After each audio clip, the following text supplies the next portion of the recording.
Bonjour, excusez-moi, on va peut-être commencer parce que pardon, notre temps est compté. Donc je me présente, je suis Mona Berco, je travaille à la SNCF. Si vous étiez à l'atelier précédent, vous savez déjà que SNCF c'est une boîte super digitale et pas du tout la vieille dame qu'on pense. Mais Eric va vous raconter plein de choses là-dessus, donc je ne vais pas déflorer le sujet. Et puis il se trouve que moi je suis venue à la SNCF, là c'est un peu perso, parce que je voulais accompagner la conduite du changement, etc. Et en fait, c'est moi qui me suis transformée. La SNCF, pour l'instant, elle est en voie 2, mais elle n'a pas fait quelque chose d'aussi radical que moi. Et donc, quand je suis allée à HEC, j'ai créé une plateforme en ligne. Donc, j'ai fait l'expérience d'être chef d'entreprise dans le digital. Et puis, je suis très investie alors, sur deux sujets. La maison de retraite à domicile, c'est l'objet de la plateforme en ligne que j'avais créée.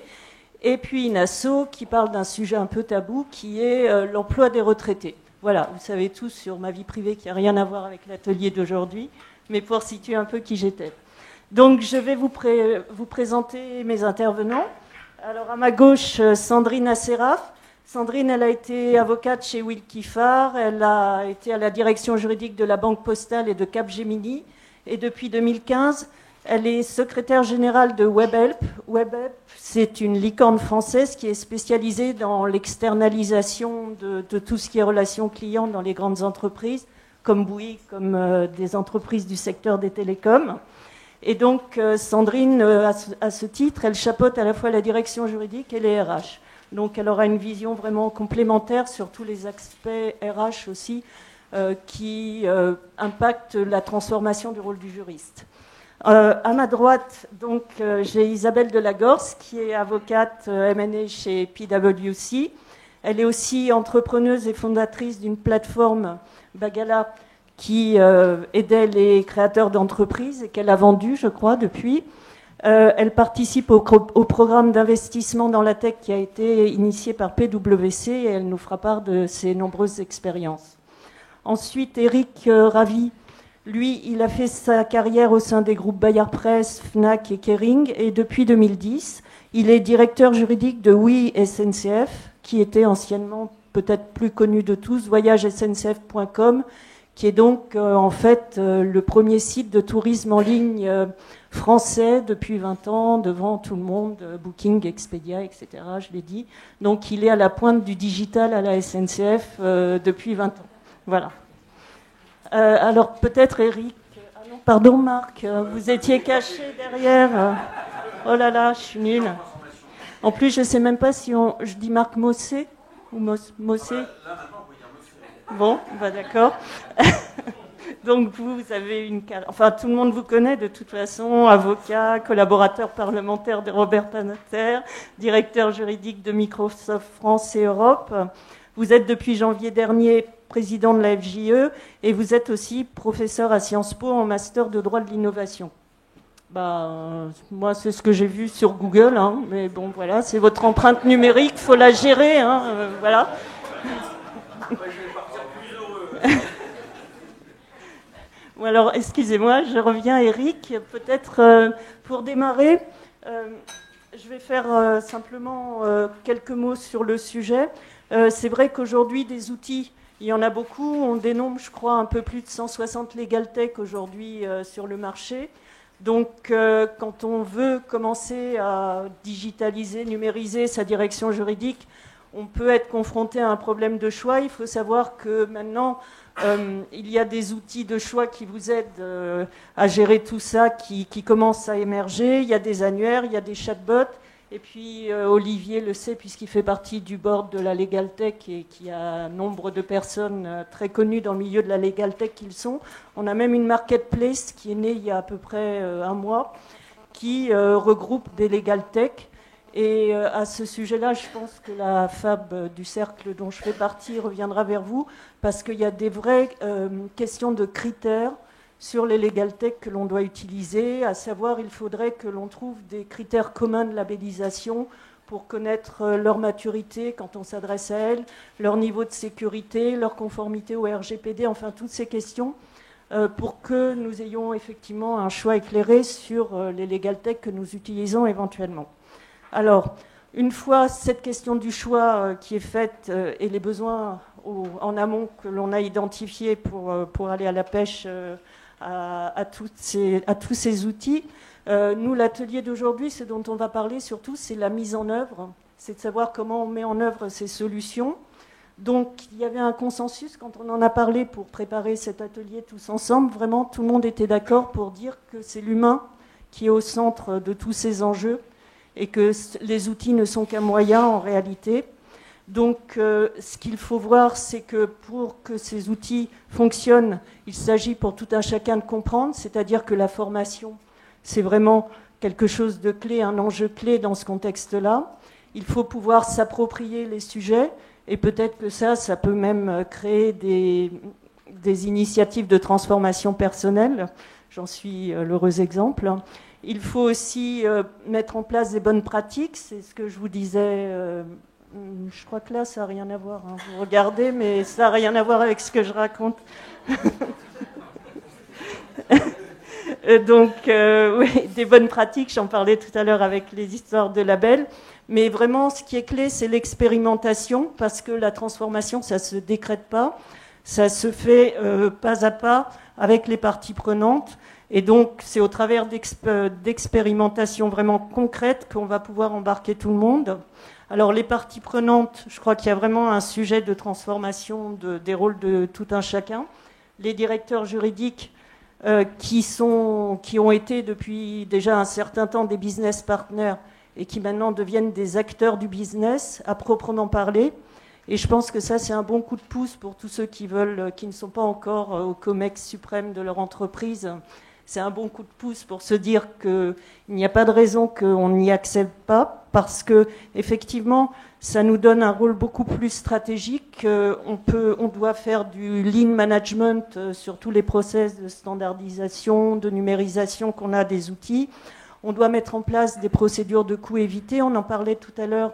Je crois que c'est un sujet qui sera développé ici, de savoir comment on arrive à quantifier le ROI sur tout ce qu'on met en place. Et donc, toutes ces questions de coûts évités, je pense que la loi Pacte va même nous aider parce qu'il y a beaucoup de choses qui peuvent rentrer dans les obligations de développement durable, d'ODD, de qualité de vie au travail, parce qu'il y aura aussi des impacts là-dessus et la direction juridique sera vraiment présente sur ces sujets-là. Et puis, bien évidemment, il y a la transformation des modes de management. Alors, je ne sais pas si quelqu'un voudra en parler ici. C'était une question qu'on avait peu évoquée entre nous. Mais en tout cas, moi, je pense qu'aujourd'hui, on parlait de vertical. Il y avait le top-down et puis le bottom-up. Mais maintenant, tout ça s'est dépassé parce qu'il paraît que maintenant, c'est le middle-out. Donc, je suis désolée, hein, ce sont des anglicismes.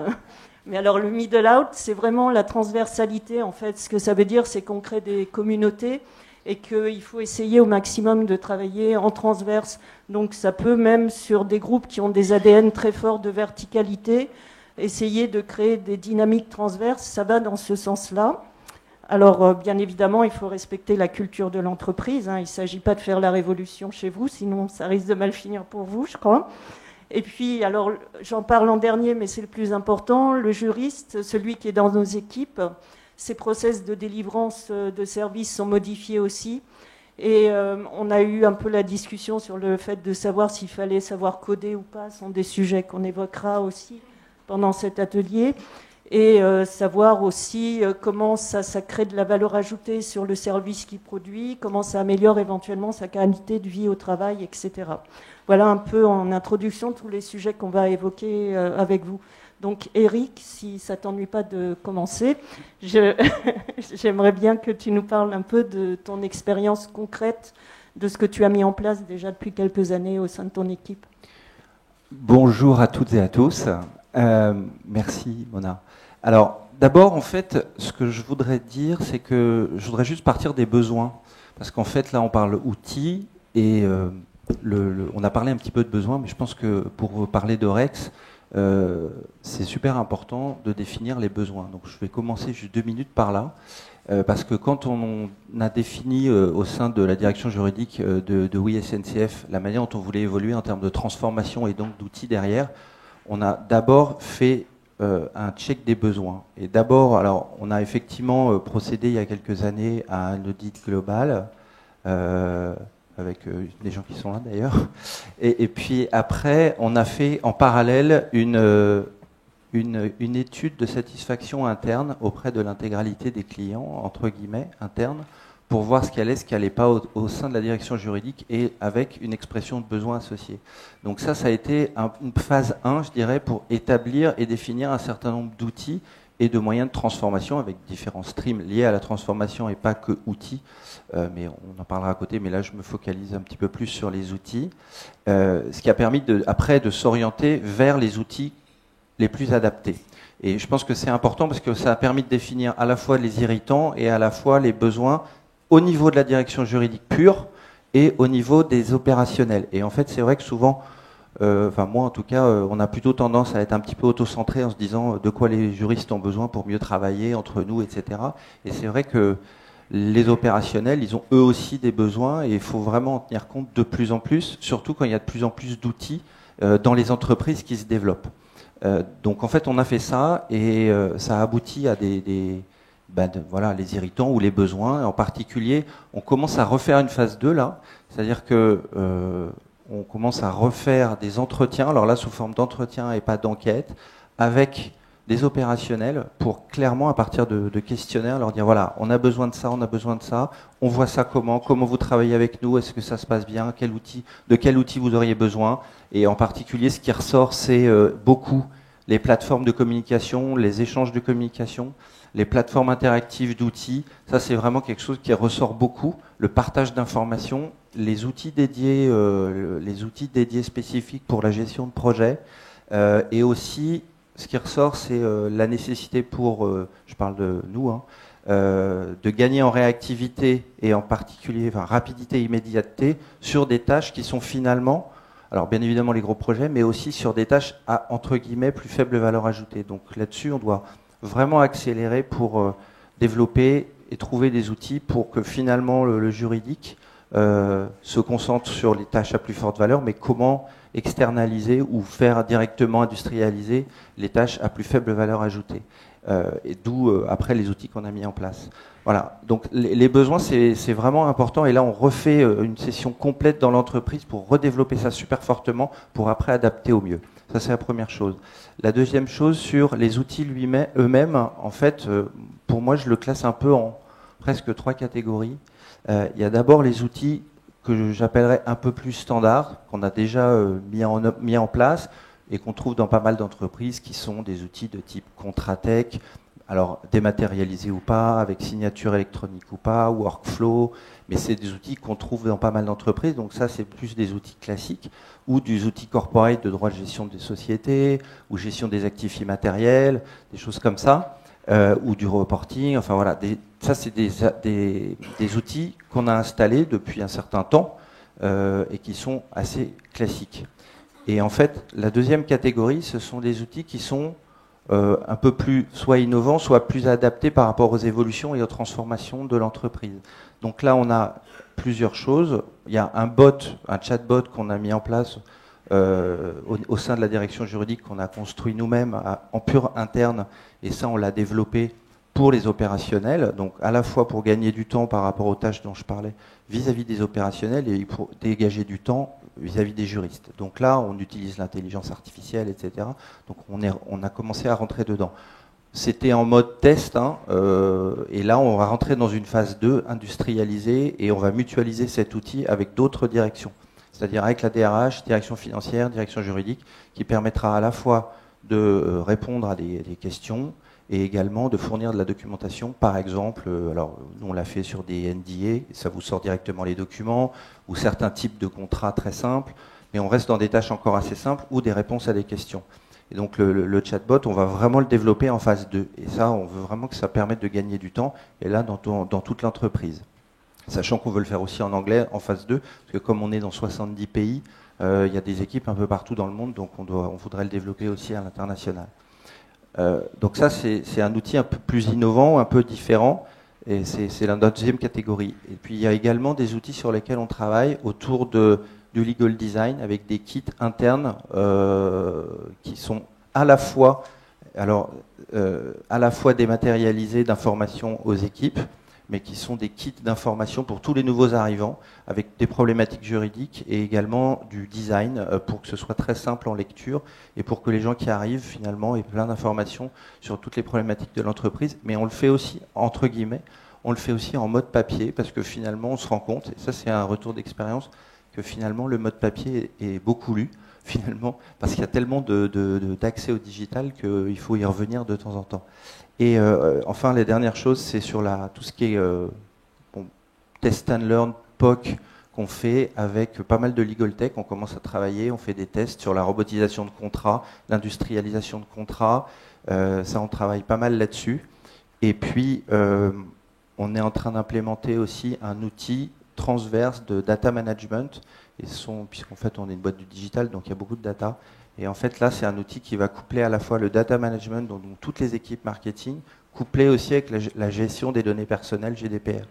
Et donc, en fait, ça permet d'avoir une vraie transversalité entre la fonction juridique et d'autres fonctions dans l'entreprise. Et ça, c'est super intéressant. Enfin, j'ai hâte de voir, c'est pas encore implémenté, hein, mais j'ai hâte de voir comment ça va marcher parce que c'est vraiment quelque chose qui peut être très bien pour la transversalité des fonctions dans une logique de transformation. Donc ça, c'est la deuxième catégorie. Et puis enfin, la troisième catégorie qui est plus organisationnelle, mais c'est les outils aussi. C'est tous les outils qu'on peut avoir aujourd'hui à disposition ou pas, mais en partage. Alors, bon, par exemple, mon voisin, mais on utilise de plus en plus Teams, en fait, qui est j'avoue, hein, c'est un super outil de gestion de projet. Et ce type d'outil... Non, mais je fais de la pub indirecte, mais c'est vrai, c'est un super outil. Et des outils comme ça, des murs de management visuel, on passe en flex office, nous, là, dans quelques semaines. Donc, il y a aussi ce mode de transformation qu'il va falloir appréhender. Et donc, il faut avoir les outils au quotidien ad hoc pour travailler. Il y a de plus en plus de télétravail, etc. Donc, tous ces outils-là, ils sont complètement associés avec les autres outils, en fait. Voilà. Donc, je vais terminer pour passer la parole à mes amis. Mais en fait... ce que je voudrais juste dire par rapport aux outils, un peu en Rex là-dessus, ce qui est super important, la chose sur laquelle on travaille beaucoup, c'est l'interopérabilité et les logiques de plateforme de plus en plus. Ça, on vraiment réfléchit à mettre des plateformes et avec de l'interopérabilité avec tous les outils, parce que de plus en plus, c'est nécessaire. Il y a énormément de legal tech, énormément d'entreprises qui proposent des outils, mais ils ne sont pas tous interopérables. Et donc, c'est vraiment là, quand on parle là-dessus, on demande ça maintenant systématiquement. Donc, il y a vraiment une logique d'interopérabilité, ça c'est très important. On évite aussi de démultiplier les outils, parce que finalement, sinon, personne ne s'en sert. Et ça veut dire qu'il y a un vrai sujet après, au niveau des équipes juridiques et dans l'entreprise, de conduite du changement. Parce que là, c'est quelque chose qui est vraiment majeur et je trouve que il y a un décalage entre les outils qu'on peut implémenter dans l'entreprise, l'expression des besoins des utilisateurs et l'utilisation qui en est faite. Il y a encore un gros décalage. Et même dans une entreprise qui est ultra digitale, les gens raisonnent encore dans la fonction juridique, pas forcément avec que du digital pur. Et en fait, ils veulent revenir aussi à un peu des basiques. L'humain est au centre, ça c'est vrai. Mais il y a cette relation et finalement un chatbot, ils disent ouais c'est super bien, mais quand même tu pourrais pas me répondre à ma question par mail quoi. Donc et donc il y a une vraie conduite du changement à mener à la fois dans les équipes juridiques, à la fois dans les équipes opérationnelles et je voulais insister sur ce petit décalage parce que c'est vraiment quelque chose qui nécessite une forte conduite du changement dans tout l'interne, avec de la communication, avec du temps et des moyens. Avec le temps et les moyens, on en parlera sans doute après. Mais ça, c'est un vrai sujet aussi. Voilà. Merci Eric. Plein de sujets passionnants, hein, l'externalisation ou pas des outils, les problématiques transverses, les problèmes de conduite du changement. Tout ça, ça nous amène vraiment sur un sujet qui est clé et qui est majeur, qui est le fait de comprendre en fait à quoi ça sert tout ça et comment on s'en sert. Et la formation, Marc, alors peut-être vous n'êtes pas professeur, je ne sais pas, mais en tout cas, vous êtes peut-être chargé de TD, je ne sais pas, ou dans le master Sciences Po. En tout cas, vous avez vraiment une expérience et à Sciences Po et à Microsoft et à la FGE sur des initiatives de formation. J'aimerais bien que vous nous en disiez plus, s'il vous plaît, sur le sujet. Merci Mona. Quoi qu'il en soit, je reste apprenant parce qu'on essaye d'apprendre toute sa vie, et la transformation qui est en cours nous y invite particulièrement. Avant de répondre à votre question, c'est ce qu'on fait en général, là on pose une question puis on n'y répond pas. Avant de répondre à votre question, non mais je voudrais rebondir sur ce que vient de dire Eric, qui me paraît vraiment très très intéressant et qui va faire le lien tout de suite avec la question de la formation, parce que Eric a dit quelque chose qui est vraiment central dans la manière dont on peut approcher utilement et efficacement la transformation des organisations et notamment des directions juridiques, dès lors qu'il est question de numérique, c'est de ne pas partir de la technologie. Parce que si on commence à approcher et aborder la question via la technologie, on a un risque d'irritant, comme tu le disais, et on a un risque un peu de rejet de la part des équipes, en tout cas d'une partie des équipes.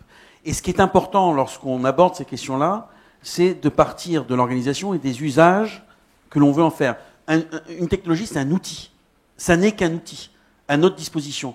Et donc, on doit toujours le confronter à ce que sont nos usages. Et ça, c'est vraiment une étape tout à fait essentielle si on veut que ça soit réussi.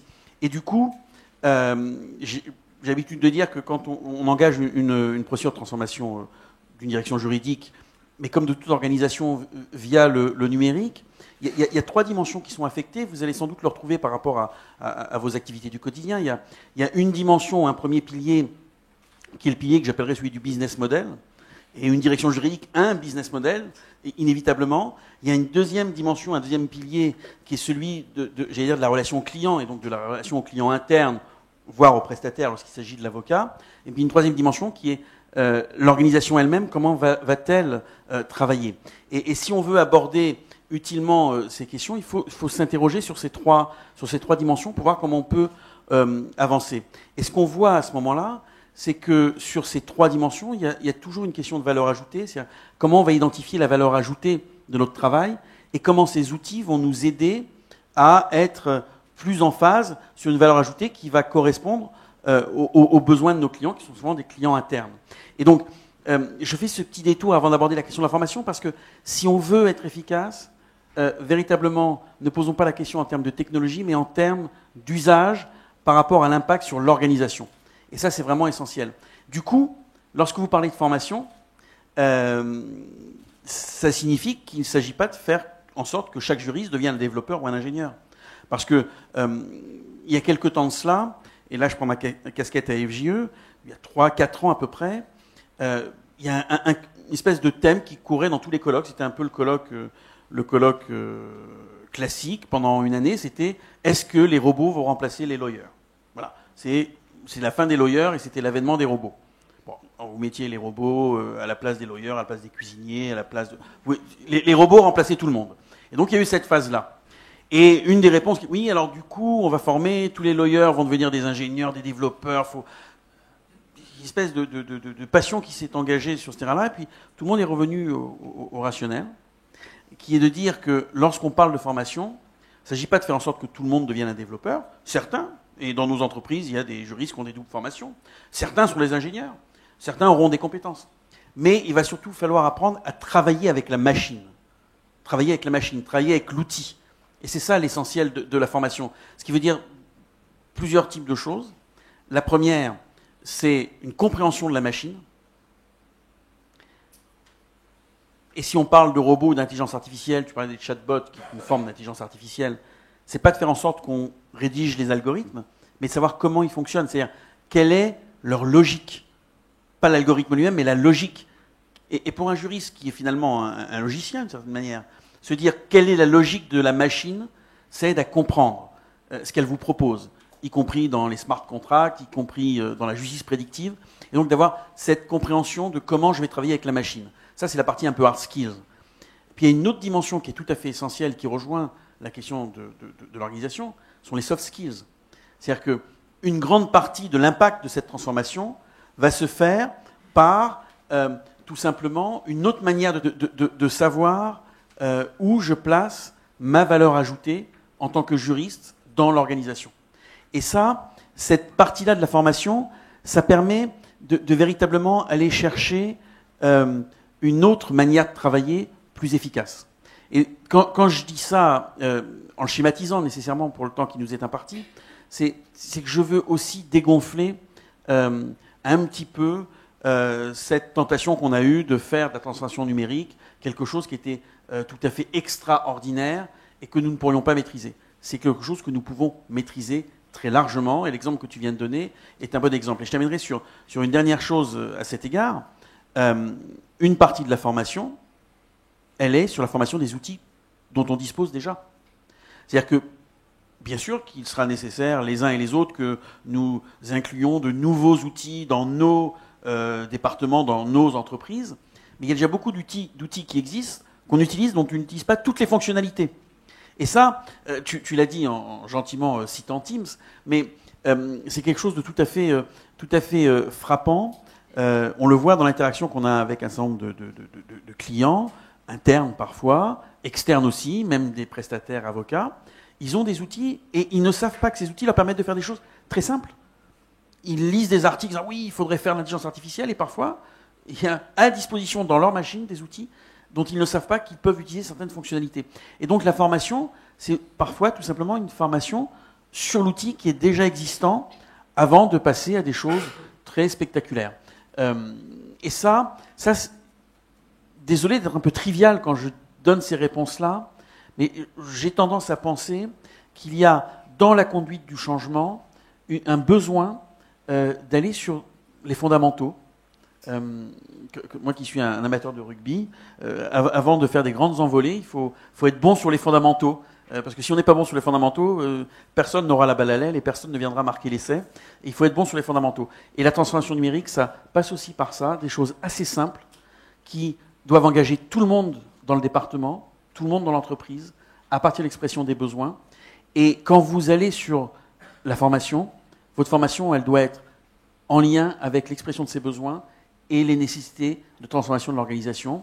C'est vraiment ce sur quoi je pense qu'il faut qu'on réfléchisse sur le moyen et le long terme. Je le vois avec la FJE, sur les formations qu'on a au campus, un certain d'entre vous y viennent. On a multiplié les ateliers sur la transformation numérique parce que ce sont des ateliers finalement assez simples dans leur approche, mais qui donnent des clés de compréhension presque finalement de familiarité avec ce qu'est notre environnement du quotidien, ce qui permet de dégonfler un certain nombre de fantasmes, et ce qui permet, ça me paraît vraiment essentiel, de faire en sorte que chacun monte à bord de cette histoire. Parce que tout le monde le sait, dans la conduite du changement, c'est d'abord un effort collectif, si on veut que chacun veuille bien en prendre sa part et en tirer le bénéfice nécessaire. Voilà. Merci beaucoup Marc, et c'est une merveilleuse transition pour passer justement à la dimension humaine. Peut-être Sandrine, tu veux bien évoquer ce sujet pour nous, parce que je sais que c'est un sujet qui te tient à cœur. Et puis on parlait des robots versus les machines. Ce matin on parlait de savoir si le juriste doit être codeur ou pas. Peut-être en étant dans une entreprise de la tech, tu as aussi une petite explication. Tu peux nous faire partager ce que tu penses sur la question? Avec plaisir. Alors en fait, avant d'être une entreprise de la tech, on est surtout une entreprise de l'humain. Je pense que c'est par là qu'il faut commencer. C'est que nous, on est 50 000 et notre métier avant tout, c'est d'avoir des gens qui, avec compréhension et empathie, s'adressent aux clients, aux consommateurs de nos clients et aux clients de nos clients et les aident à régler leurs problèmes ou les aident à identifier des nouveaux besoins et à y répondre. Donc fondamentalement, notre cœur de métier, c'est évidemment l'humain. Donc c'est une question qu'on nous pose, nous, à l'échelle de notre activité tous les jours, de dire dans quelle mesure votre métier va être remplacé par des machines et à quel moment il y a des gens qui vont être des machines qui vont répondre au téléphone et répondre aux questions. Alors bien entendu, il y a une partie qui va être faite par des machines et c'est de plus en plus le cas. Et nous, on aide nos clients et on aide les marques à le faire le plus efficacement possible. En revanche, on est absolument convaincus et on le vérifie tous les jours que la machine n'a pas de cœur. Et qu'à partir du moment où elle n'a pas de cœur, c'est compliqué. Et je pense qu'on le vit tous les jours. De temps en temps, il y a un moment où on a quand même besoin d'avoir quelqu'un au bout du fil. Donc, ma démarche et ma logique, elle est complètement alignée avec celle de l'entreprise dans la façon dont j'ai adressé un petit peu le sujet du digital au niveau de la direction juridique. Mais pour commencer par l'humain, si je reviens sur la notion d'irritant, je pense que un des sujets qui m'a irrité, c'était que moi, j'en avais marre d'avoir des jeunes collaborateurs, des stagiaires, etc., qui finalement devaient passer la moitié de leur journée à traiter des NDA, à traiter du KYC, parce que dès qu'il faut signer avec quelqu'un dorénavant, il faut remplir 250 formulaires, etc., etc. Et je trouvais que c'était pas une bonne façon de leur apprendre leur métier. Et j'ai vu des gens partir frustrés parce que justement ils n'y prenaient pas de plaisir. Et je les comprends, et on les comprend tous, parce qu'on est tous passés par là, certes, on en a tous fait un peu, mais on faisait aussi d'autres choses.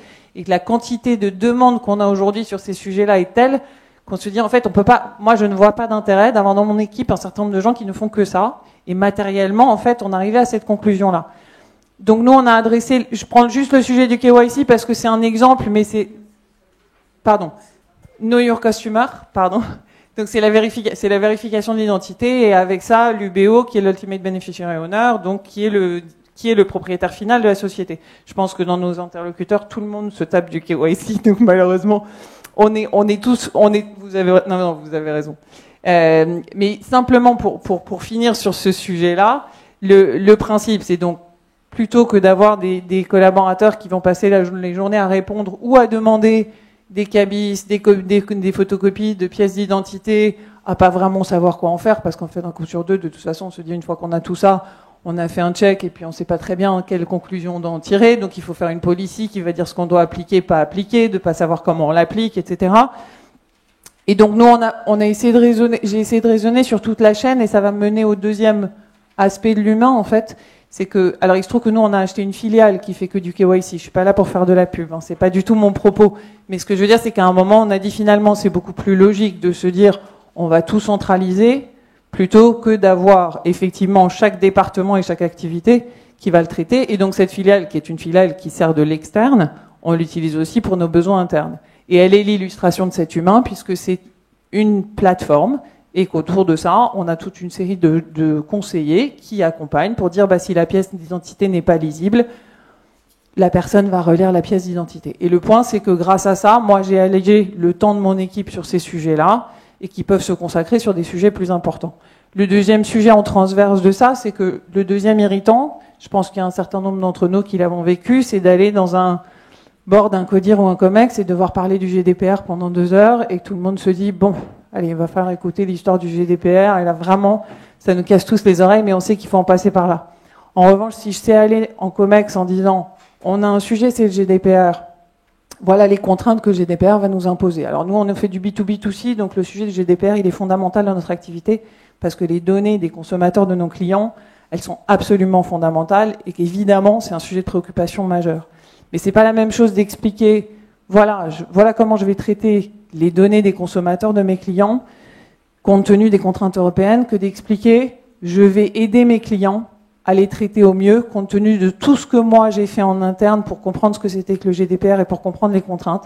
Et donc, grâce à ça, je vais essayer de les aider à faire un peu mieux vis-à-vis de leurs clients. Donc ça, c'est le deuxième point dans l'humain. C'est aussi de dire, finalement, je pense que nous tous, on est porteurs de l'identité de nos business, qu'on est porteurs aussi d'un sujet business, qu'on peut le porter en interne, et que plutôt que d'être perçu comme celui qui vient parler du GDPR, avec ces initiatives-là, avec ces digitalisations-là, on montre aussi, il ne faut pas se priver de temps en temps de montrer qu'on sait être aussi moderne que les autres, et qu'on sait comprendre les enjeux business d'une entreprise, et de notre entreprise, et d'être aligné avec la façon dont on fait du business.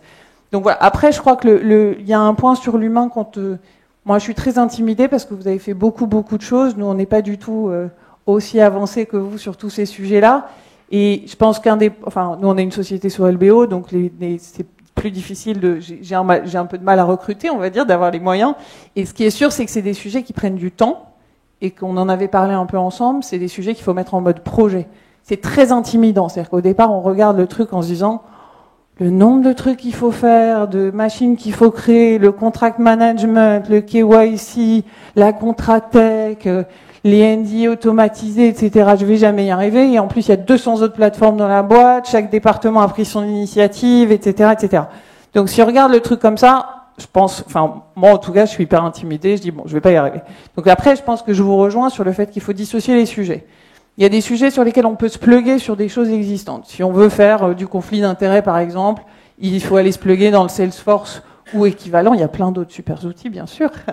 Mais il faut aller se plugger dans le CRM et dire, c'est dans ce process-là, plutôt que d'aller créer notre propre outil qu'on va rajouter dans un process existant. Pareil pour la vérification de l'identité des fournisseurs ou ce genre de choses. Il y a des choses qu'on va faire nous-mêmes. Et là, en revanche, je pense qu'il faut évidemment prendre l'initiative, ça fait partie du message business, mais dans ces cas-là, il faut vraiment s'y dédier. C'est-à-dire qu'on ne peut pas demander à nos équipes de faire le boulot qu'elles font tous les jours, et en plus de se consacrer à plein temps au développement des nouveaux produits ou des nouveaux outils. Et je pense qu'il faut les aider, il faut leur donner les moyens de le faire, parce que c'est des projets qui sont très ambitieux et très consommateurs. Voilà, sur le plan de l'humain. J'espère que ça répond à votre question.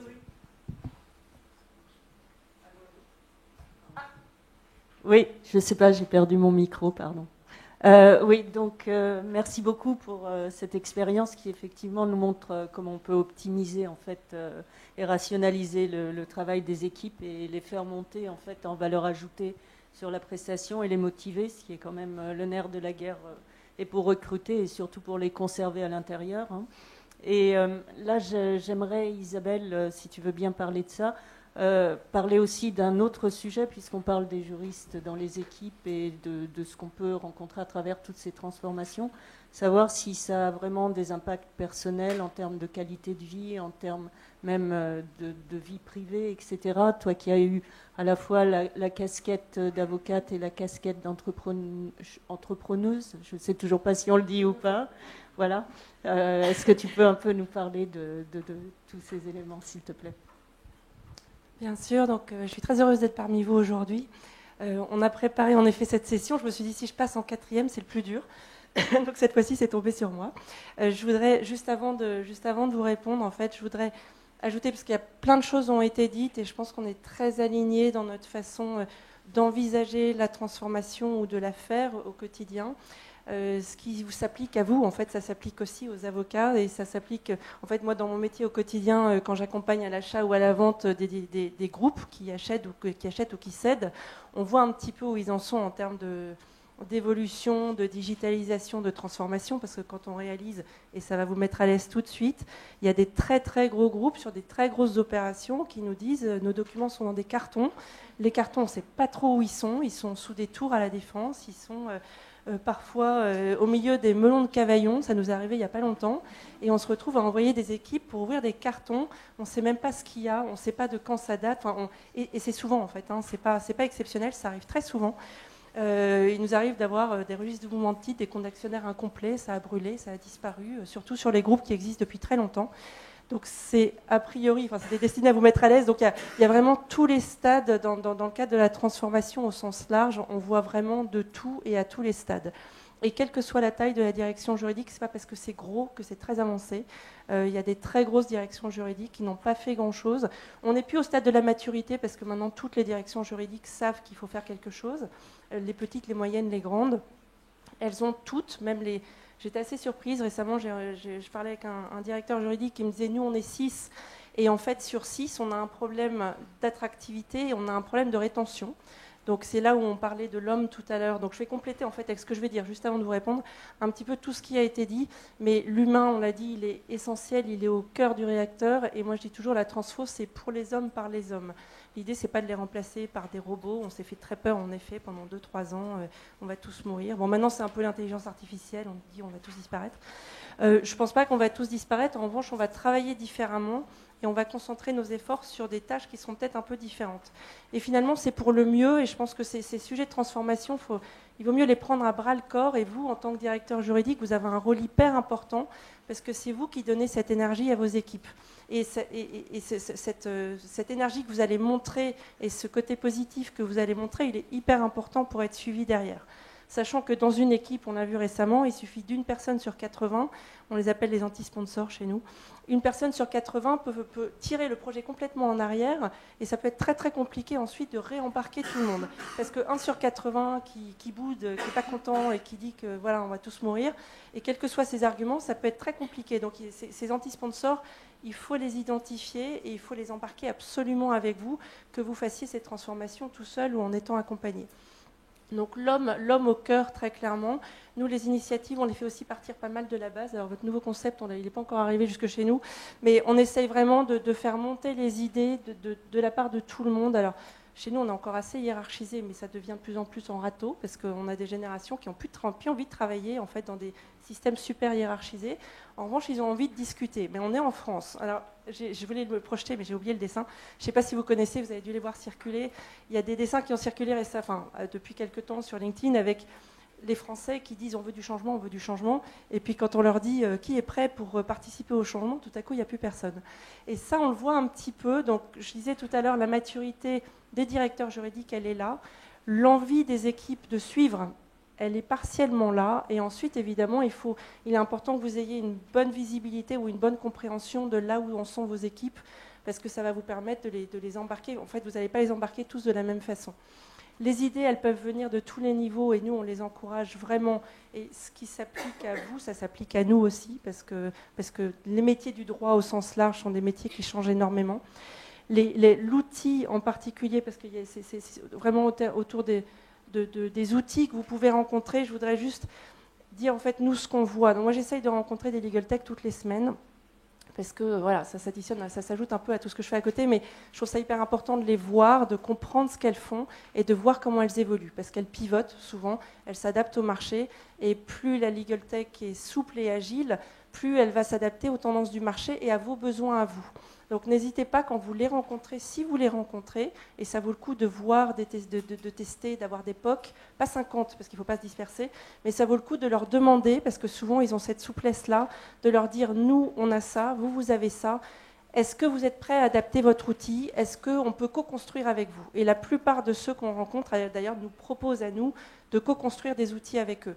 Alors pour des raisons d'indépendance, moi je préfère rester très autonome dans ma prise de décision et dans le choix des legal tech avec lesquels on travaille, mais je sais qu'elles sont très demandeuses de ces partenariats avec des groupes, quelle que soit leur taille, et tu l'as probablement vu il n'y a pas longtemps, et voilà, et donc n'hésitez pas à leur dire, voilà, vous proposez ça, alors ça marche mieux avec les franco-français, parce que quand c'est la déclinaison, quand une legal tech est la déclinaison française d'un groupe qui existe à l'international, c'est un petit peu moins souple pour un certain nombre de raisons.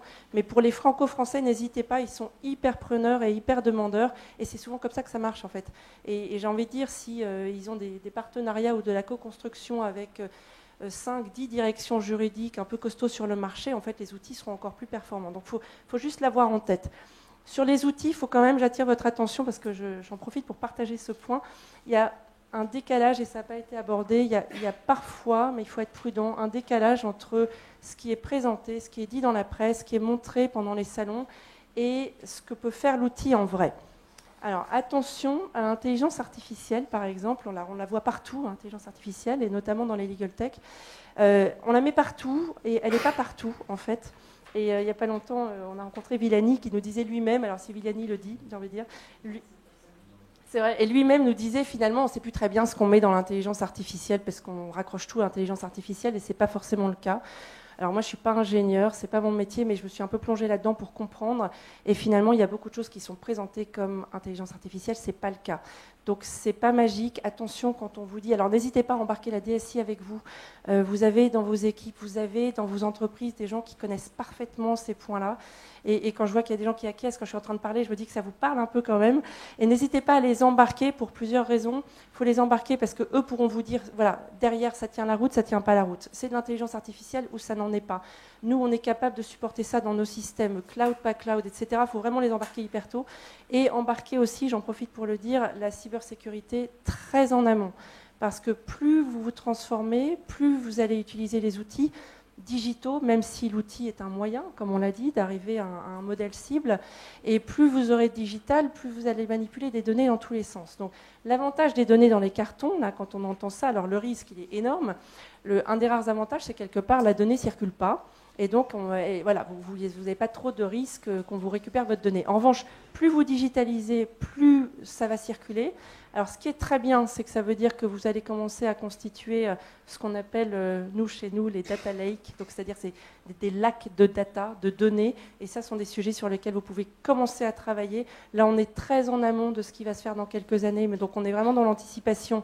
Mais les directeurs juridiques me disent souvent, en fait, nous, on n'a pas de données. Je leur dis, mais en fait, vous êtes assis sur des tas d'or de données.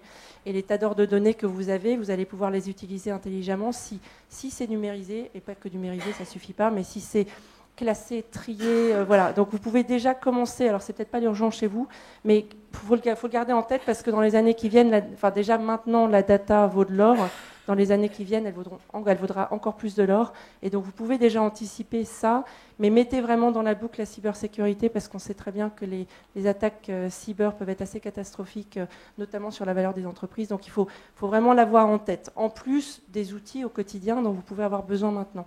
Donc le décalage, attention, intelligence artificielle, très très attention. Ça ne veut pas dire que c'est mal en fait, mais ça veut dire qu'en fait il y a un peu des produits d'appel et qu'ils vont être en décalage avec vos attentes. Et résultat, qu'est-ce qu'on voit quand on parle aux directeurs juridiques? Ils nous disent, on a pris des outils, on a investi, donc un tel sur sa propriété intellectuelle, ou tous ses droits de propriété intellectuelle, il a réussi à avoir un outil, moi je ne l'ai pas eu. Ça crée des frustrations parce qu'il y a un décalage entre les attentes et ce que ça fournit vraiment. Et puis finalement, quand on se disperse sur plein d'outils qui, quand ça se passe un petit peu moins bien que prévu, ne sont pas à la hauteur des attentes. Non seulement la direction juridique est frustrée, l'équipe aussi, mais le top management peut l'être aussi, parce que tout ça sont des licences, c'est de l'argent, sont des investissements. Et donc on a vu, et on le voit souvent, on le voit en réunion, ces espèces de crispation, de tension, on attendait tout ça, et puis finalement on n'arrive pas au résultat qu'on attendait. Et moi, il y a des accompagnements sur lesquels j'ai travaillé pour d'autres maisons dans le passé, il y a 3 ans, et quand je vois aujourd'hui que sur le marché, on est encore sollicité pour les accompagner, je me dis qu'en fait, voilà, ce sont des projets de longue haleine. Voilà, ça prend du temps, mais il y a des tonnes de choses à faire très intéressantes. Il faut juste avoir en tête que tout ne marche pas du premier coup, que ce n'est pas magique, et qu'il y a plein de choses qui ne vont pas marcher comme vous le souhaitez. En revanche, votre force, ce sera de vous remettre debout et de montrer aux équipes que, ok, c'est pas grave, il y avait des attentes, finalement, on n'a pas réussi à atteindre ce qu'on voulait, mais on va se remettre sur pied et puis on va s'adapter. En fait, la transformation, la digitalisation, ça implique de réussir à se remettre debout tout le temps. Et c'est pas grave. Et finalement, il y a plus de boss et de creux que prévu. C'est pas grave non plus. Et on est dans un métier, on est très rationnel en fait. Les avocats, nous on a appris. Alors déjà, on a appris avec un papier et un crayon pour beaucoup d'entre nous. En tout cas, je fais partie de ceux qui ont pris leurs notes avec un papier et un crayon. On a fait un parcours, on a parcouru un chemin énorme jusqu'à maintenant. On a des générations qui arrivent, qui sont beaucoup plus jeunes, pas forcément jeunes dans leur tête, parce qu'il y a quand même une grosse réticence au changement parfois parmi les plus jeunes, donc c'est pas parce qu'on est plus âgé que voilà, on est moins bien placé pour la transfo. On parlait d'accompagnement au changement, il est hyper important parce que nous, ce qu'on voit chez vous et chez nous, c'est que même avec les meilleurs outils de la planète, s'il n'y a pas d'accompagnement, souvent on et vous allez dans le mur parce qu'en fait, vous n'avez pas été accompagné comme il fallait. Alors parfois l'utilisation d'un tiers est utile parce que c'est le tiers va faire tampon entre les deux. S'il y a des rancœurs, s'il y a des anti-sponsors, etc., ça va être répercuté sur celui qui vous accompagne. Mais l'accompagnement au changement, il est hyper important. Et surtout que ce qu'on voit, alors je ne sais plus si c'est Marc ou toi qui en parlais tout à l'heure, dans les équipes, il y a des gens qui vont dire « moi je suis hyper prêt ». Et puis, quand on dit « ok, donc tu es prêt à accompagner, à être un peu », on les appelle les champions, les ambassadeurs, on les appelle comme on veut. Et finalement, le jour venu, en fait, il n'y a plus grand monde, ou alors ils n'osent pas. Bon, donc il faut... Et l'accompagnement au changement, il est clé. Moi, avant, honnêtement, je pensais que c'était un peu du vent. Je ne voyais pas trop à quoi ça servait. Et j'ai vu... Non, c'est vrai, en fait, je n'étais pas complètement convaincue. J'ai vu ce qu'ils faisaient. Notamment avec tout ce qui est design. Donc on a parlé de legal design tout à l'heure, il y a aussi le design tout court. On fait sortir les idées avec des dessins, des papiers, des post-it, tout ce qu'on veut. Mais le fait de sortir de son environnement et faire sortir ses idées, accompagné par des tiers ou en interne par des gens qui peuvent être doués là-dedans, c'est hyper important. J'ai envie de dire, s'il n'y a pas d'accompagnement au changement, votre projet de transfo va être compliqué. Voilà, où il risque d'y avoir des déceptions. Après tout ça, pour fermer la boucle sur la transformation au sens large, ce n'est pas juste les outils. On a dit les outils, c'est un moyen d'arriver à un objectif. Il y a des choses qu'on peut anticiper aussi. Mais il y a aussi tout ce qui est travail au quotidien. Comment vous travaillez? On voit beaucoup de silos. Il faut casser ces silos. Les plus jeunes qui arrivent dans vos entreprises, ils ne veulent plus de ça. Ils sont hyper demandeurs et ils ne sont pas très patients en général. Donc quand ils font des choses très répétitives, alors je ne sais pas si ça vous parle, mais nous on nous en parle souvent, on nous dit voilà les jeunes qu'on arrive à avoir, qu'ils soient passés ou pas par des cabinets d'avocats avant, ils arrivent dans notre direction juridique, ils ont plein d'attentes, ils n'ont pas envie d'attendre 10 ans pour faire des choses variées.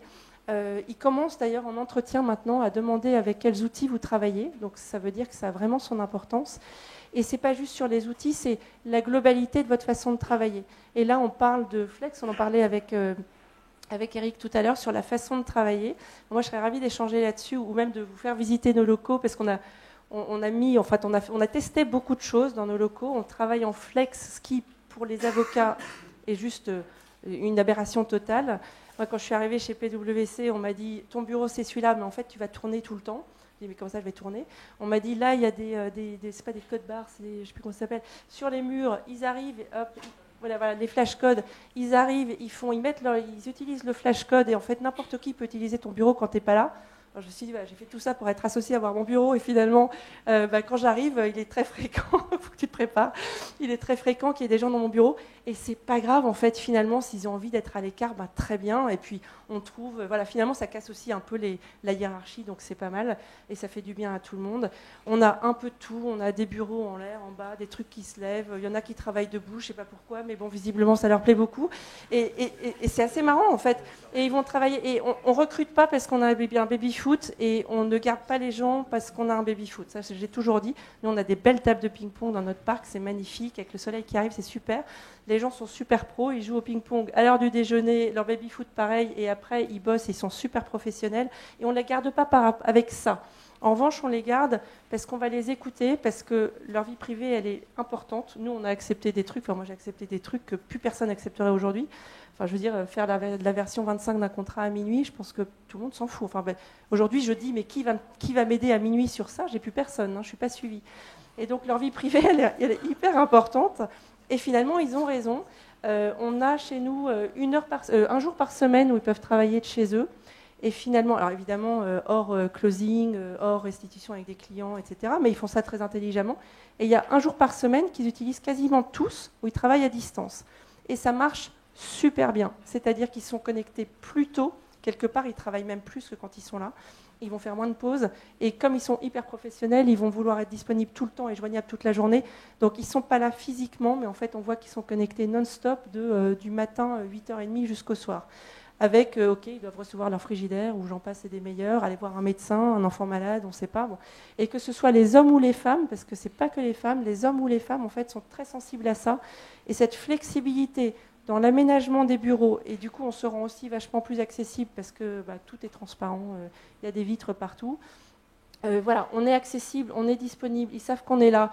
On casse un peu cette hiérarchie qui peut être un peu pesante et dont ils ne veulent plus du tout d'ailleurs, parce qu'ils n'ont plus envie de ça. On essaye de leur donner de la diversité, de la flexibilité dans l'organisation de leur travail.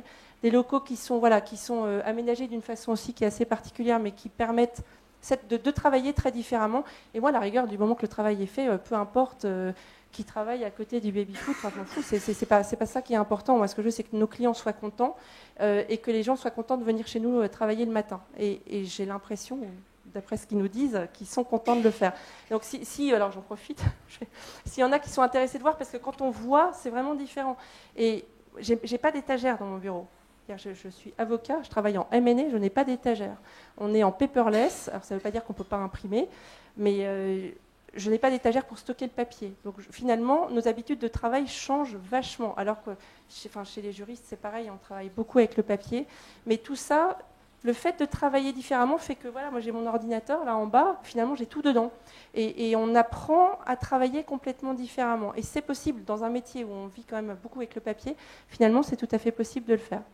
Et donc si vous passez du côté de la rue de Villiers, je serais ravie de vous accueillir, vous montrer le joli parc, mais surtout vous montrer comment les bureaux sont aménagés et ça marche. Je proposais tout à l'heure à Eric, je disais, mais s'il y a des collaborateurs plus jeunes qui veulent parler à des collaborateurs jeunes chez nous, pour voir, en fait, pour échanger entre gens un peu de la même génération, je serais ravie de le faire. Voilà. Merci Isabelle. Toutes ces nouvelles méthodes d'organisation sont vraiment passionnantes et je pense qu'il ne faut vraiment pas hésiter aussi en tant que manager à se former. Maintenant, il y a des formations pour manager le télétravail, manager tous ces nouveaux modes d'organisation. Donc la formation, elle est à tous les niveaux et sur tous les sujets. Je ne sais pas si tu veux dire un mot sur le fait de savoir si le juriste doit être un codeur absolument ou pas, Sandrine, je pense que c'était un sujet qui a été évoqué tout à l'heure, qui avait l'air d'importer, mais c'est pas, si ça ne t'inspire pas, c'est pas une obligation.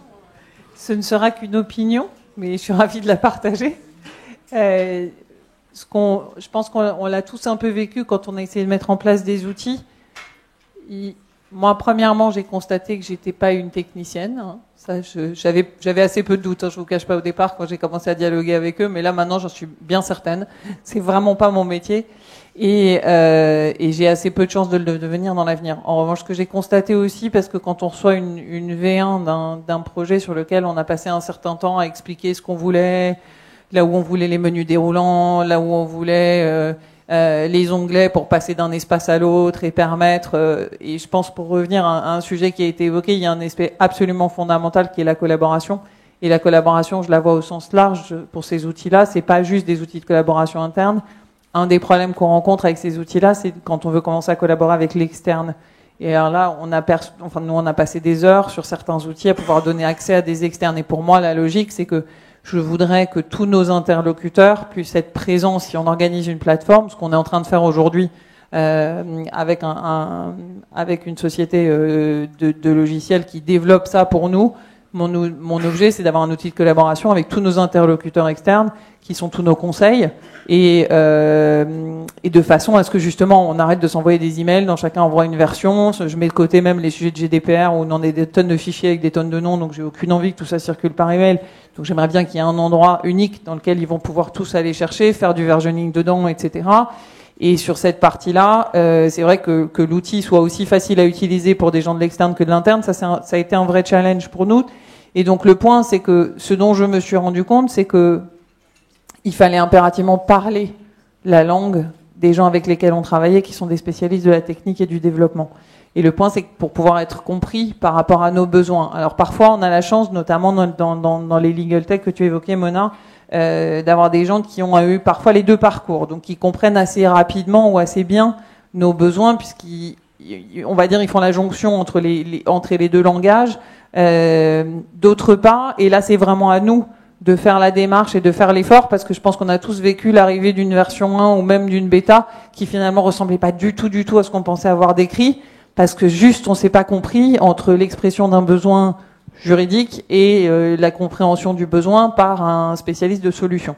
Donc mon sentiment, c'est que je crois pas que les équipes de juristes ou les équipes de compliance, parce qu'on a traité un peu les deux de façon commune, mais je pense qu'il y a certains autres sujets en fait sur la compliance qui sont pas toujours les mêmes, mais avec des vrais sujets de digitalisation aussi, avec des enjeux un peu différents.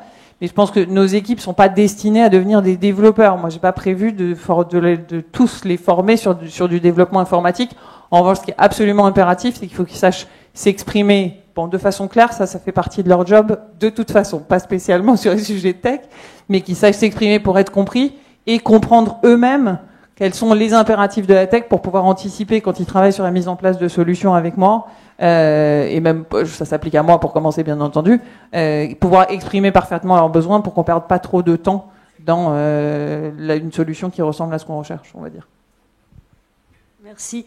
Oui, je crois vraiment que, moi j'étais confrontée à ça. Il ne faut pas avoir honte du droit à l'erreur. Et il faut vraiment fonctionner sur du test and learn et savoir dire qu'on ne comprend pas et qu'on ne comprend pas l'autre, parce que c'est comme s'il parlait une langue étrangère en réalité, ou on lui parle une langue étrangère. Donc voilà. Simplement, Marc, je voulais revenir vers toi parce qu'il y a eu une forme de teasing au départ. Tu as parlé des 3 piliers de la sagesse, presque. C'était les 3 piliers de la transformation. Et puis, et puis après, tu es passé sur la formation, ce dont je te remercie. Mais si tu pouvais nous en dire plus, je trouve que c'est quand même assez intéressant d'avoir aussi un peu une vision macro là-dessus.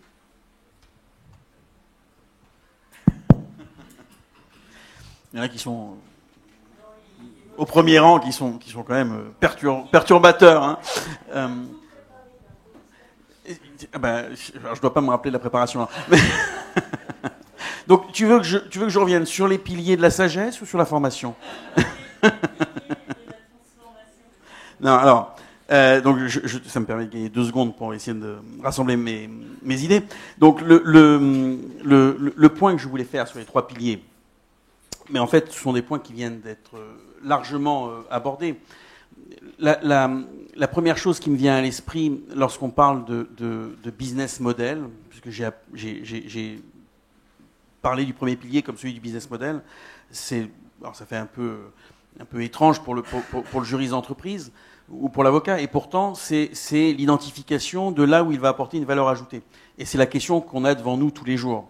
Et ça a été dit à plusieurs reprises, grâce aux technologies, pas seulement d'ailleurs, mais notamment grâce aux outils techniques, on peut effectivement confier à la machine, confier à l'outil, des tâches qui sont intellectuellement peu intéressantes, peu excitantes, où finalement la machine peut faire aussi bien à un coût moindre que le taux horaire de l'avocat ou le taux horaire du juriste.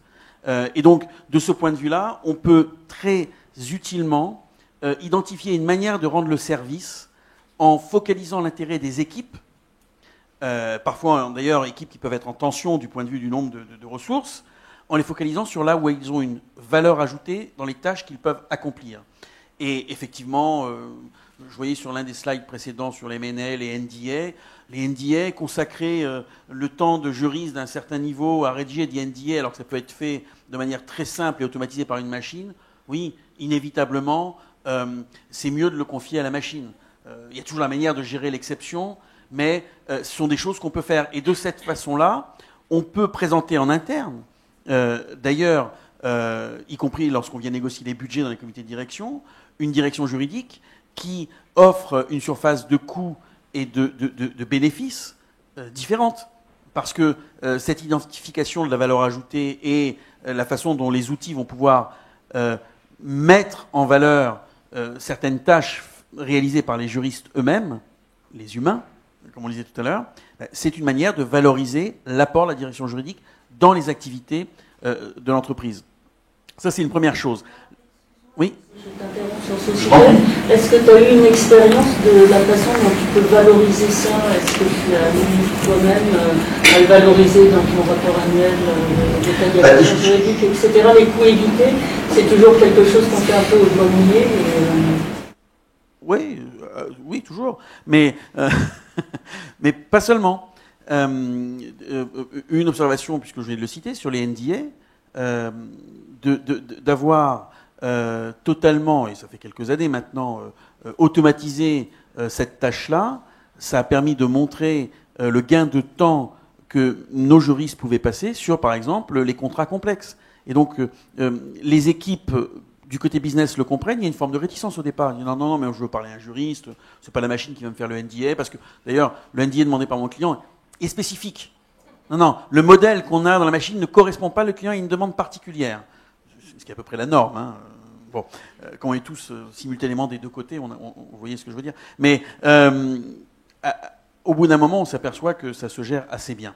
Donc, et ça, on peut le quantifier, l'objectiver dans la façon dont on le présente au comité de direction. Mais il y a une manière très simple, qui n'est pas propre aux juristes, qui est la question d'utilisation, tu parlais de Teams tout à l'heure, Skype, vous connaissez tous Skype, maintenant fait partie de Teams. Il y a plein de déplacements des juristes qui ont été arrêtés, des déplacements parfois même à l'étranger, parce qu'une partie de la réunion peut parfaitement se faire via Skype ou Teams maintenant. Ça, c'est très très quantifiable dans un budget. Ce qui ne veut pas dire qu'on ne fait plus de réunions ou qu'il n'y a plus de déplacements. Simplement, c'est pareil. On les concentre sur là où c'est véritablement nécessaire. Une réunion d'information, elle peut se faire par vidéo. Une réunion de décision, plus difficilement. Mais ça se quantifie de manière très simple. Pas tout, mais ce sont deux exemples que je peux donner aisément. Oui, tu voulais dire quelque chose? Il y a un troisième exemple auquel je pense en t'entendant, qui est Vas-y. Non, qui était le sujet du value trade, c'est-à-dire en fait tout le contract management. Là, pour le coup, on le prend en sens inverse, c'est pas comment la direction juridique fait des économies, parce que en même temps, je trouve que le raisonnement n'est pas simple de dire toujours on va continuer à serrer encore plus nos budgets parce qu'on a des outils, et donc on embauche moins de gens et on prend moins de conseils, etc. Je pense que plus ils vont comprendre notre valeur, si je peux me permettre de créer une dichotomie comme celle-là, qui n'est pas mon approche, parce qu'on est tous opérationnels. Mais donc je pense qu'on ne peut pas raisonner en réduction, mais dire tous les programmes de value trade montrent que le premier sujet, c'est le sujet du contract management et retourner dans le contrat et aller chercher de la valeur. Donc je pense qu'un des vrais sujets, c'est de leur dire on crée une contratech, on les aide à créer des fiches qui vont leur donner accès aux données dans les contrats, et c'est comme ça qu'on récupère des pourcentages de marge. Alors, complètement d'accord. Et le point que je voulais faire, c'est que j'ai dit, quand on va présenter le budget à la direction ou en COMEX, c'est de montrer là où on a été capable de faire des économies sur les tâches qui n'avaient pas forcément une valeur ajoutée immédiate, où la technologie peut suppléer de temps en temps l'humain, sous le contrôle de l'humain bien sûr, et identifier les autres besoins, qui sont les besoins éventuellement budgétaires ou de ressources, sur les tâches à haute valeur ajoutée, dont on va avoir de plus en plus besoin. Et ça c'est vraiment intéressant cette remarque que tu viens de faire, parce que dans l'approche qu'on doit avoir d'un point de vue stratégique, lorsqu'on regarde ces questions d'outils, de transformation, c'est pas simplement sur faire des NDA en ligne, c'est sympathique, mais c'est quand même pas, c'est pas l'acmé de notre projet. C'est de se dire comment on va pouvoir investir les champs en tant que juriste sur lesquels on va faire des choses nouvelles, des choses à valeur ajoutée pour l'entreprise. On parlait de cybersécurité tout à l'heure. La cybersécurité, c'est un des enjeux majeurs qui est devant nous. C'est pas un sujet simplement d'ingénieur ou de RSI. C'est aussi un sujet de juriste. Le sujet compliance, devoir de vigilance, tous ces sujets qui sont devant nous sont des sujets sur lesquels les juristes doivent s'investir. Mais pour s'investir, il faut parfois savoir faire du stop doing. Je suis confus de le dire de manière un peu brutale, mais on a parfois cette tendance, ça peut être tendance du juriste qui veut tout faire, tout contrôler, qui a ce que j'appelle le syndrome du plus que parfait, c'est-à-dire qu'on veut être parfait parce qu'on a été construit et éduqué pour être parfait, ne jamais se tromper, être expert, et donc tout doit être sous notre contrôle. Il y a des choses qu'on doit savoir lâcher, et des choses qu'on doit savoir arrêter de faire. Il faut savoir arrêter de les faire intelligemment, utilement. Et donc, pour conquérir des nouveaux territoires avec des nouvelles ressources, il faut être capable d'objectiver les choses que l'on va faire différemment. En réalité, c'est jamais arrêter de les faire, mais de les faire différemment pour pouvoir investir les tâches qui sont des tâches importantes et qui sont souvent avec un impact fort sur la stratégie des entreprises. La cybersécurité, oui, c'est un champ de protection éminemment important pour les entreprises. Mais pour le faire, il faut s'organiser. Et donc, quand je disais tout à l'heure sur mes 3 piliers de la sagesse, qui ne valent que ce qu'ils valent, hein, c'est les trucs qu'on présente comme ça, un peu marketing à 3 sous, mais c'est de se dire, quand on change le business model, quand on l'adapte, quand on change la relation au client interne, ça a un impact sur l'organisation. Et l'un des effets induits de ce qu'on vient de dire, c'est qu'on aura de plus en plus des organisations matricielles. Je sais que ce n'est pas forcément ce que les juristes vont préférer, parce que c'est des organisations de double reporting, fonctionnelles, en projet, sont des organisations plus horizontales que verticales, mais sont des organisations dans lesquelles il y a moins de silos, dans lesquelles il y a plus de collaboratifs, et dans lesquelles on est capable d'identifier et de renouveler constamment les points de valeur ajoutée que les équipes peuvent apporter. Et ça, sont des transformations qui sont devant nous. Et ça va jusqu'à, et j'en terminerai par là parce que j'ai apprécié cette invitation et j'en lance une autre, ça va jusqu'à l'organisation des locaux ou de la manière de travailler avec le télétravail. Je vous invite donc, vous pouvez aller à rue de Villiers, vous pouvez aller à Issy-les-Moulineaux, on vous accueillera volontiers chez Microsoft, pour vous montrer, non mais, parce que vous intégrez ça également dans la façon dont les gens vont travailler. Ils travaillent ensemble, ils travaillent, vous allez, je donne cet exemple chez Microsoft, mais j'ai eu du mal à m'y faire, j'étais un des derniers à l'abandonner, il n'y a plus de téléphone, vous ne trouvez plus un téléphone nulle part. Parce que les téléphones sont les ordinateurs, chacun a son ordinateur avec lui. C'est un peu comme dans les années 90, quand on avait des gros postes de radio dans le métro, avec du rap. C'est un peu pareil, on a son ordinateur, c'est notre téléphone, c'est notre bureau, et c'est une manière de travailler complètement différente et qui favorise la collaboration, qui casse les silos, qui oblige chacun à se remettre en question. Mais cette évolution vers quelque chose de plus matriciel est, je pense, une opportunité pour les juristes, une opportunité pour démontrer ce qu'ils peuvent apporter à l'entreprise. Donc il ne faut pas le prendre comme une crainte, il ne faut pas voir l'aspect négatif, il faut voir une formidable opportunité pour réaffirmer le rôle et l'importance des directions juridiques dans l'entreprise. Ça me paraît véritablement essentiel, et c'est ce qu'on doit retenir lorsqu'on s'engage dans ces entreprises de transformation. Oui, juste très très rapidement pour rebondir sur tout ce qui a été dit à nouveau. Si vous êtes à la recherche d'un projet qui peut déboucher assez rapidement et qui, d'un point de vue financier, ne coûte pas trop cher. On en a parlé tout à l'heure, Eric en a parlé tout à l'heure, et en fait c'est lié à la valeur ajoutée. Les tâches à faible valeur ajoutée, vous les connaissez, on les connaît tous. Si vous avez besoin, parce que vous avez besoin en interne de montrer que vous avez lancé des projets. Alors encore une fois, la transformation, c'est mieux quand elle est globale. Si elle ne peut pas être envisagée de façon globale, la question des chatbots, ça peut paraître anecdotique, mais en fait, c'est pas si anecdotique que ça. Et le meilleur moyen de voir si chez vous ça pourrait faire sens, c'est d'essayer d'identifier avec les membres de votre direction juridique le temps qu'ils passent chaque jour à répondre aux mêmes questions ou à des questions extrêmement récurrentes. Alors, ça arrive à tout le monde de le faire un peu, mais il y a des directions juridiques où c'est permanent. Et on voit, parce qu'il y a certains grands groupes sur le marché qui ont mis en place des chatbots qui répondent donc à ces questions, le nombre de questions devient exponentiel parce que du coup, vous récupérez aussi les questions auxquelles il n'y a pas de réponse pour pouvoir enrichir l'outil. Et ces chatbots, ils peuvent aller un cran plus loin. Alors, c'est pas pour faire ma pub perso, mais c'est parce qu'en fait, nous, on travaille, je pense qu'on est beaucoup plus fort à plusieurs, avec d'autres expertises. Moi, mon métier, c'est le droit. Je ne suis pas ingénieur, je ne suis pas la reine du chatbot. En revanche, on a des gens chez nous qui font ça très très bien et qui m'ont expliqué récemment, et c'est ce sur quoi on travaille en ce moment. Et c'est très intéressant de le savoir, pour faire le lien avec le NDA, c'est que le chatbot, il va répondre à des questions. Il va récupérer les questions auxquelles il n'y a pas de réponse pour être encore plus performant.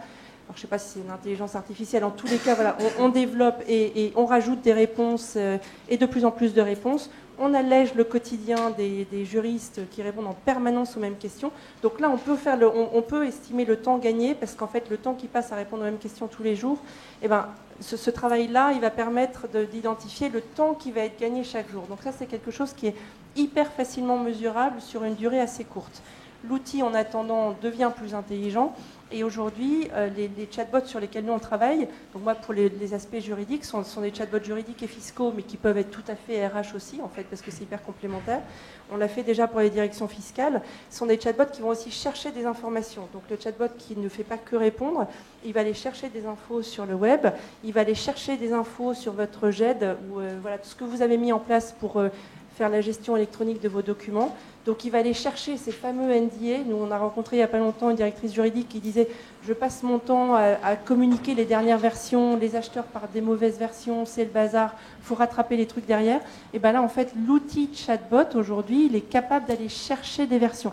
Donc il ne va pas juste répondre à des questions, il ne va pas juste chercher des informations, c'est qu'il va aussi pouvoir renvoyer vers les dernières versions de documents. Et là, en fonction de votre activité, ça peut être tel ou tel type de contrat. Les NDA, alors c'est un sujet qu'on voit partout dans tous les groupes, mais il n'y a pas que celui-là. Et donc c'est vraiment quelque chose à avoir en tête parce que ça permet, voilà, l'investissement, il n'est pas trop important. L'outil continue de se perfectionner. En général, les juristes sont assez fiers de pouvoir partager à ces projets-là qui sont hyper visibles. Nous, on le fait en interne, donc c'est assez curieux aussi parfois de récupérer certaines questions qui sont surprenantes, des questions assez étonnantes qu'on récupère. Évidemment, on ne traite que les sujets importants qui peuvent être à tiroir, mais vous pouvez en interne avoir des résultats très faciles et rapides. Alors ça nécessite un peu d'investissement, mais proportionnellement par rapport à des gros chantiers de contract management qui sont beaucoup plus importants. Voilà, le chatbot, c'est pas juste un gadget en fait, ça permet quand même de faire gagner beaucoup de temps à vos équipes. Merci Isabelle. Je suis désolée parce que Eric, j'aurais aimé aussi t'entendre sur les transformations, sur les nouveaux modes d'organisation, mais malheureusement, on est pris par le temps et il faut aussi laisser un peu la parole à la salle pour poser des questions. Donc moi, j'avais simplement une conclusion, c'est comme dit Jean-Paul II, n'ayez pas peur, hein. Allez-y, à fond. Et maintenant, posez des questions à fond aussi. Oui, c'est plus un commentaire, un retour d'expérience qu'une question, qui se focalise sur le point de l'humain, puisque je pense que c'est un point extrêmement important dont vous avez parlé. Je crois que dans les expériences, en tout cas auxquelles j'ai participé, on s'est souvent focalisé d'abord sur la formation sur l'outil. Donc, comment s'approprier l'outil, etc., etc., et sur ce qu'il va apporter en fait à l'organisation et de façon plus globale à la stratégie de l'entreprise et à la mise en place de certaines politiques. Or, l'un des points majeurs dont on a vu qu'il levait les freins au changement, c'est de pouvoir convaincre et identifier chaque membre de l'équipe de ce que ça va lui apporter à lui, hein, en termes d'individus, en termes de salariés, et ensuite, bien sûr, au niveau de l'équipe et de l'entreprise. Donc là-dessus, le rôle du manager, évidemment, il est clé. Et c'est vrai que si on arrive à prendre du temps pour dire, bon ben voilà, écoute, qu'est-ce que ça va t'apporter dans ta vie de tous les jours? On sait par exemple que quand on a mis en place des plateformes collaboratives, ça a favorisé beaucoup le télétravail, c'est-à-dire qu'on peut travailler de partout, et même quand on est à l'étranger. Donc ça simplifie quand même beaucoup la vie. Ça, c'est en interne. Et l'autre aspect, c'est par rapport effectivement aux fournisseurs, donc au cabinet d'avocats. On crée en fait, si vous voulez, un cercle vertueux où vous levez des problèmes, parce que souvent, nous, ce qu'on a vécu, c'est, vous avez une mode, on sait qu'il faut, on sait que c'est tendance, on sait qu'on doit ou qu'on va devoir, etc.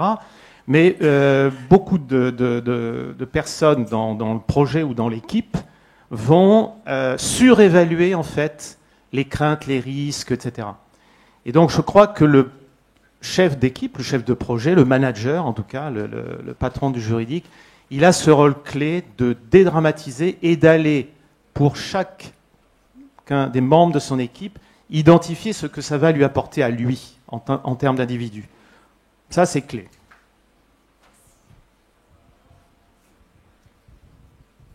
Merci, je suis désolée, là on doit vraiment arrêter. Apparemment on n'a pas le droit à plus, donc ce que je vous propose c'est de continuer la discussion en dehors de cette salle, puisque de toute façon on a l'heure du déjeuner, donc voilà. Merci beaucoup pour votre écoute.